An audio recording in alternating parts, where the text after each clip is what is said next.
Sebelum saya memulai presentasi mengenai sosialisasi PPG yang sekarang ini, saya ingin menanyakan dulu kepada Bapak Ibu yang hadir di sini, kira-kira sudah atau belum bersertifikat pendidik. Yang sudah berapa ya Bapak Kepala Sekolah sudah ya Pak? Sudah. Yang lainnya? Oh, oke. Baik, terima kasih. Berarti yang lain belum ya Bapak Ibu, meskipun sudah melaksanakan tugas sebagai guru. Artinya Bapak Ibu jika nanti mengikuti PPG itu adalah PPG dalam jabatan. Senasib sepenanggungan dengan Bapak Ibu ya. Kita juga guru, hanya guru pada pendidikan tinggi. Jadi sama, kami pun harus mengikuti sertifikasi. Jadi kalau kami dosen berarti sertifikasi dosen. Nah, Bapak Ibu kita ini guru ini gajinya kan minim ya Bapak Ibu ya. Gajinya minim, terbatas jika dibandingkan dengan profesi-profesi yang lain. Oleh karena itu ya bersyukur mantan presiden kita Susilo Yudhoyono waktu itu mengangkat isu ini sehingga kita sekarang bagi mungkin Bapak Kepala Sekolah dan kami boleh menikmati tunjangan sertifikasi dosen maupun sertifikasi.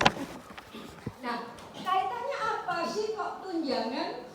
Kemudian tadi tujuannya adalah meningkatkan kualitas pendidikan. Ya. Kan banyak ya Bapak Ibu, karena guru gajinya minim, kemudian guru mempunyai pekerjaan sampingan yang lain untuk menghidupi keluarganya. Dan itu terus terang saya sendiri juga merasakan dan itu perlu ya Bapak Ibu ya. Bagaimana kita bisa bekerja baik kalau keluarga kita juga tidak tercukupi dengan baik. Ya. Oleh karena itu kebijakan pemerintah adalah memberikan tunjangan itu supaya Bapak Ibu kemudian gini, ketika kita selaku guru ataupun dosen mempunyai tugas yang lain, misalkan kita mempunyai sambilan katakanlah ngojek, katakanlah mempunyai toko, sah-sah saja karena itu halal ya Bapak Ibu ya, bukan satu kejahatan. Tetapi apa sih efeknya bagi seorang guru ya yang mempunyai pekerjaan sampingan dan apa efeknya terhadap peserta didik kita? Ada atau tidak Bapak Ibu efeknya? Ada. Efeknya apa Bapak Ibu? Bagaimana? Iya betul. Kadang-kadang terima kasih. Ya, kita jujur ya Bapak Ibu memang begitu. Saya sendiri kalau mempunyai ada tugas tambahan ya mesti kita ini ya, kita mesti mempertimbangkan oh ya. Itu kita jujur dan itu manusiawi ya bagi kita. Nah, itulah Bapak Ibu ya. Pemerintah melihat fenomena semacam itu atau gejala semacam itu, oleh karena itu pemerintah memberikan kebijakan kepada kita untuk meningkatkan kualitas guru ya, pendidikan melalui guru dulu, fokusnya yang harus ditingkatkan dengan cara apa? Guru diberikan insentif supaya guru itu fokus kepada pekerjaannya ya. Jadi guru mempunyai persiapan yang lebih baik dalam mengajar, kemudian mempunyai waktu untuk berkomunikasi, bersosialisasi dengan peserta didik sebagaimana peraturan yang ada dan lain sebagainya. Itu adalah sejarah mengapa ada sertifikasi guru. Dan memang kalau kita mau maju, negara kita itu mau maju, kita guru inilah yang mempunyai peranan yang sangat penting Bapak Ibu.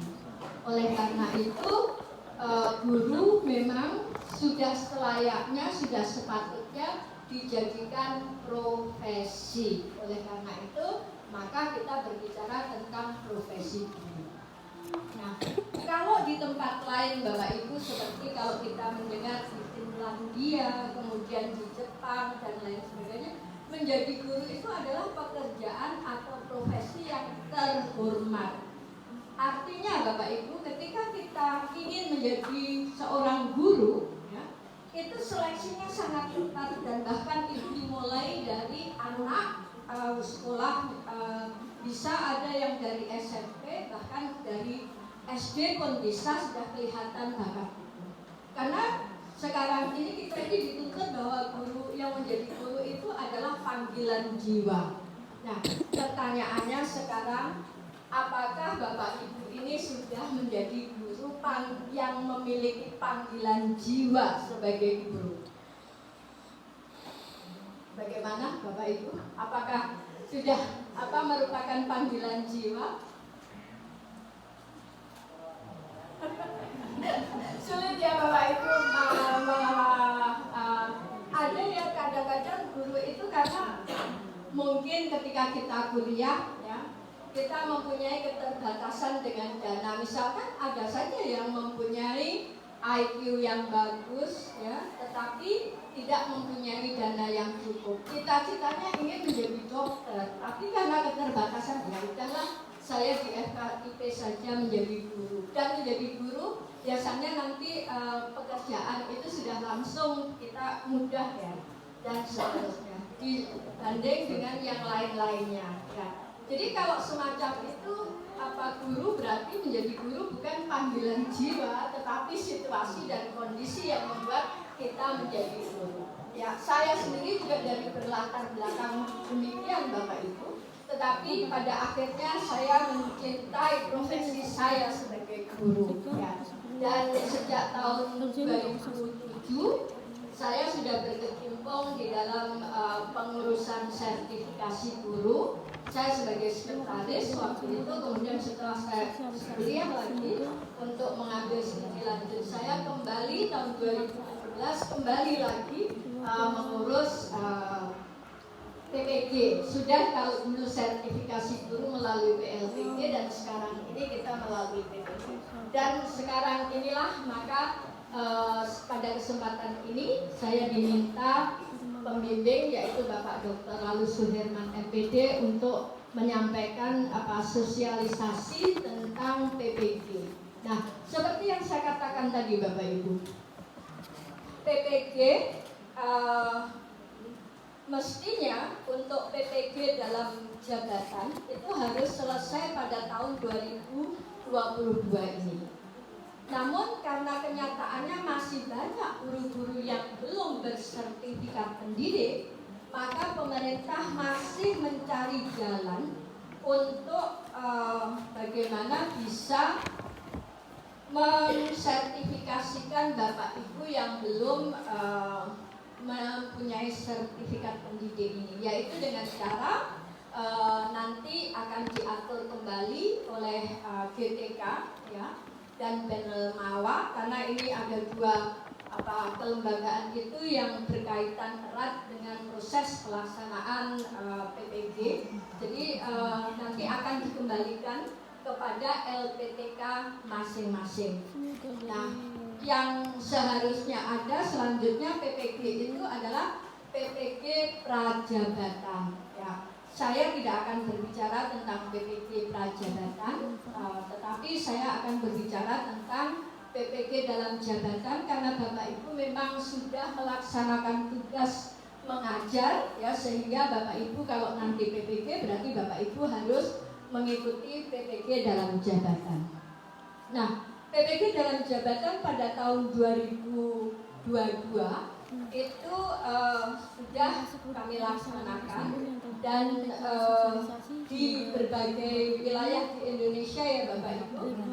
Bukan berarti ketika Bapak Ibu berada di Jayapura, di Papua, kemudian nanti PPG-nya di Ujen, tidak. Tetapi kita sekarang sudah secara nasional.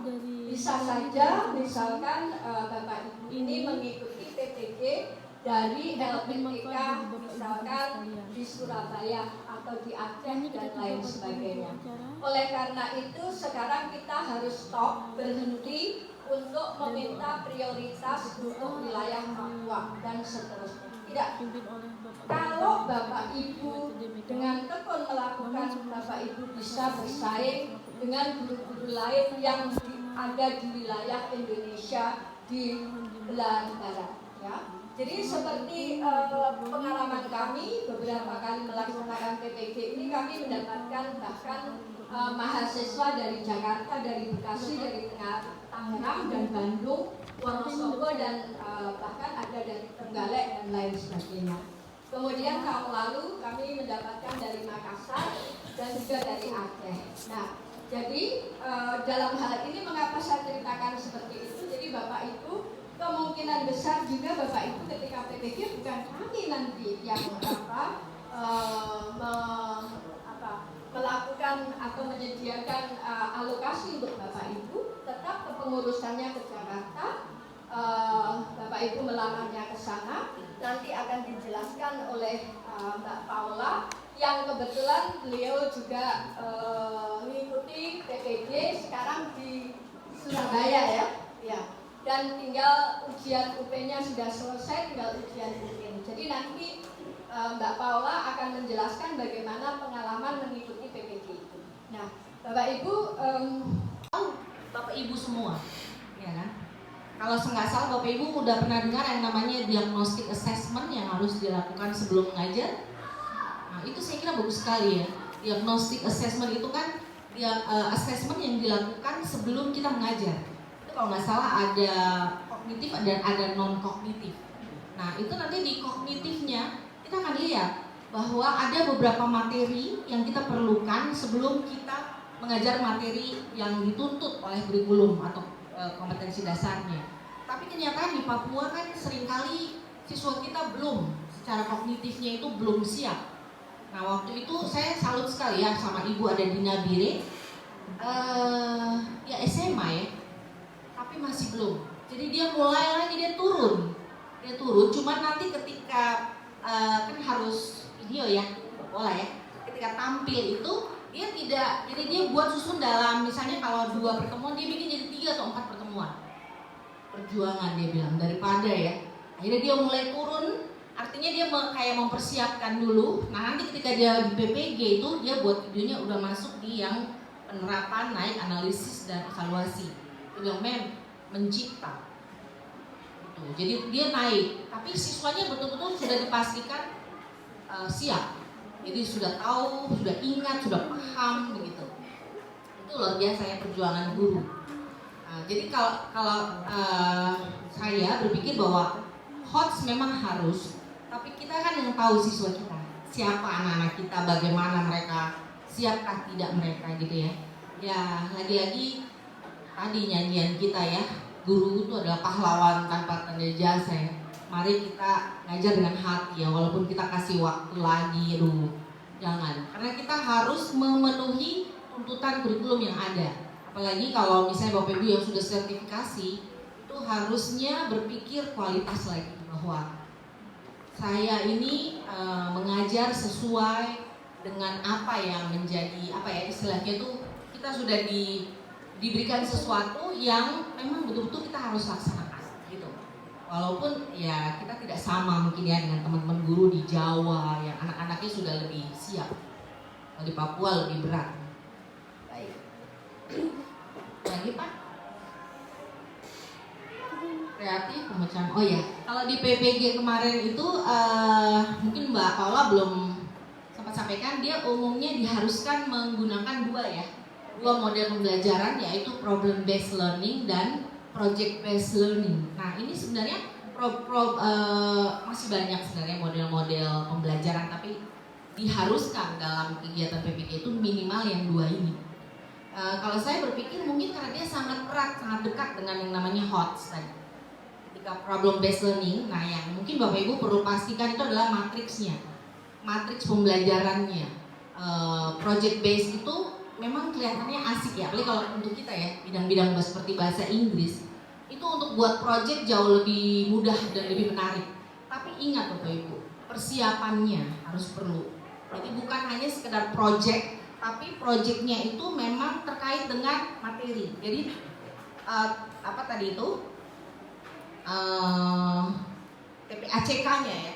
Jadi project, tapi harus related atau berkorelasi dengan content knowledge yang mau kita ajarkan. gitu. Pengalaman kemarin membimbing itu kelihatan proyeknya itu tidak menyentuh materi atau kurang menyentuh konten knowledge gitu. Ketika PPG kan ada instruktur ya, ada dosen yang membimbing. Tapi ketika nanti sudah selesai PPG, kan Bapak Ibu sendiri.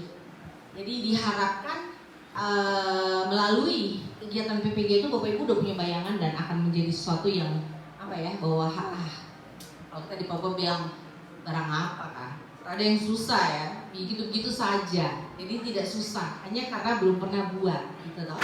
Karena yang harus dipastikan itu tadi content knowledge-nya dan technological, pedagogicalnya tadi. Tidak hanya sekedar PowerPoint, tidak hanya sekedar buat cantik-cantik gitu. Tapi dia related atau berhubungan erat tidak dengan materi atau konten yang mau kita ajar gitu. Ada lagi Bapak? Oh ini keterampilannya. Oke, ini rambu-rambunya bersifat divergent, memungkinkan munculnya beberapa alternatif respon atau jawaban. Ya. Berarti kalau Bapak Ibu baca kalimat ini, apakah berkaitan tidak dengan misalnya pilihan ganda kira-kira? Tidak ya? Berarti ini jenis-jenis tesnya mungkin seperti apa ini? Respon jawaban berarti mungkin kayak uraian begitu ya? Tes, iya betul. Essay ya. Nah itu jawabannya kan bisa macam-macam ya, gitu.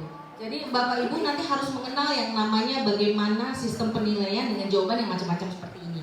Ada yang tahu mungkin?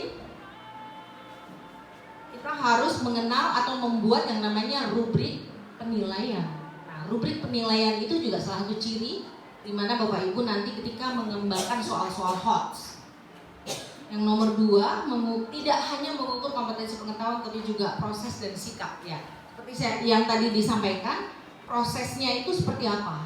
Nah ini kan pengamatan ya Bapak Ibu ya. Nanti Bapak Ibu kan harus berikan penilaian harian. Karena itu bikin kecewa. Teman-teman ada duduknya semua, kita kuliah semua ada sini. Datang kemarin persyaratan banyak, tinggal saja. Biar pemerintah jadi tegas verifikasi ya kita tidak. Karena persyaratan terlalu banyak. Terima kasih Bapak Ibu depan. Itu ya, tapi itu persyaratan gitu ya, jadi harus S1 dulu gitu ya. Jadi biarpun dia mengajar di PAUD gitu, apalagi SD mana lebih tinggi SD dengan PAUD SD ya, jadi tetap begitu ya, walaupun PAUD juga dia harus S1 sekarang gitu ya. Jadi memang persyaratannya seperti itu, ada persyaratan yang sifatnya pribadi maka itu harus dipenuhi. Tapi kalau kita di kampus saya tidak tahu, mungkin ada tempat untuk ya mencari tambahan yang kecil-kecil ya.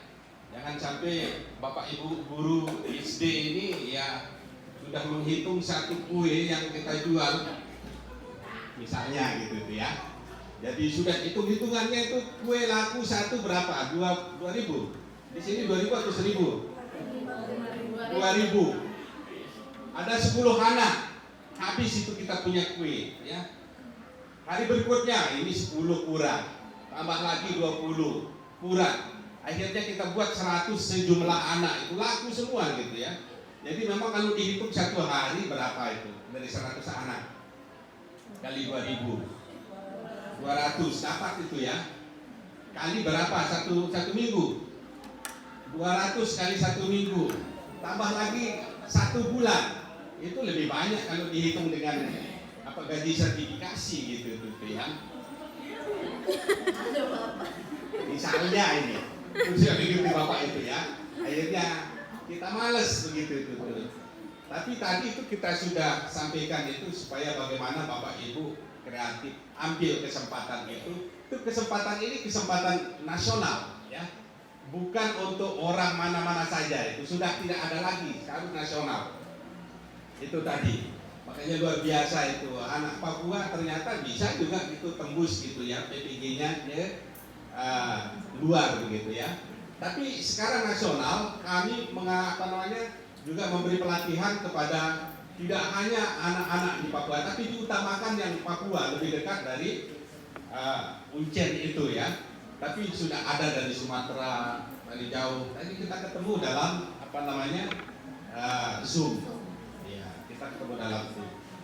Bapak Ibu ini ya memang penyakitnya itu ya salah satu Bu ya, karena sudah di desa, apalagi jalannya, iya jalannya